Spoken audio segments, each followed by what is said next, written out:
Here's how you can make your own sourdough starter in just one day. The first thing you're gonna need to make your cheater sourdough starter is a container. I recommend something that's metal or glass. Often you see people using a jar, but I find something like this with a bigger opening much easier to clean. We need 3/4 cup of all-purpose flour.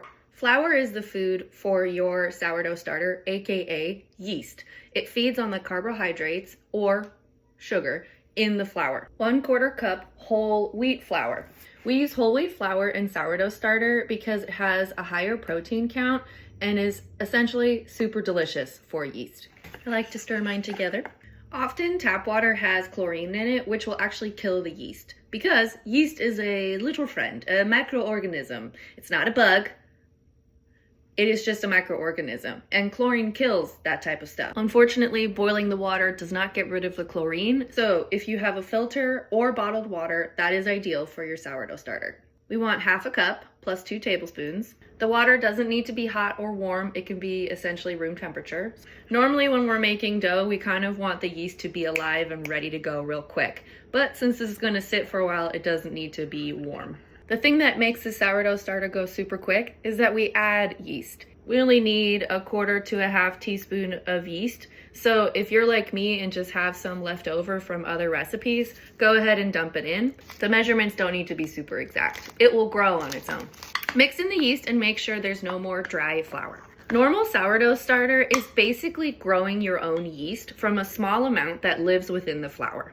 As it feeds on the carbohydrates, it reproduces, which is called budding. You have the parent yeast that grows its children, and when the child is ready, it breaks off. So during the fermentation or proofing process, the yeast is actually making more of itself, making bubbles, making, and all for us to enjoy. I like to spread mine out in an even-ish layer. Ta-da! If you really want to clean the sides, you can take a spatula along, but it mostly just means more dishes to do.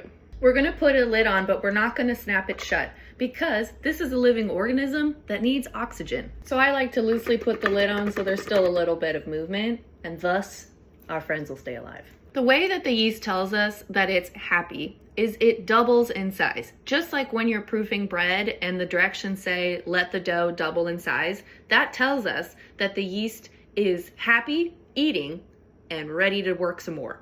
Part of the reason people like to put their sourdough starter in a jar is because you can essentially put a rubber band around it to show yourself where the beginning line is, but I like to just use a pen. I'm gonna put this somewhere not cold, ideally warm, for 24 hours.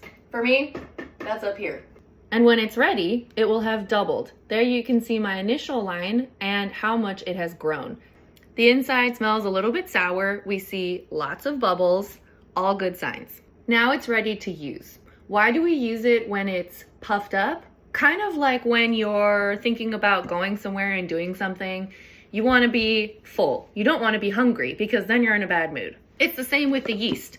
It's super acidic and not as ready to work when it hasn't eaten in a while. So when it's doubled in size, it's telling us it's ready to go. But maybe you're not ready to bake right now. You can pop it in the fridge and take it out 2 to 3 hours before you're ready to use it.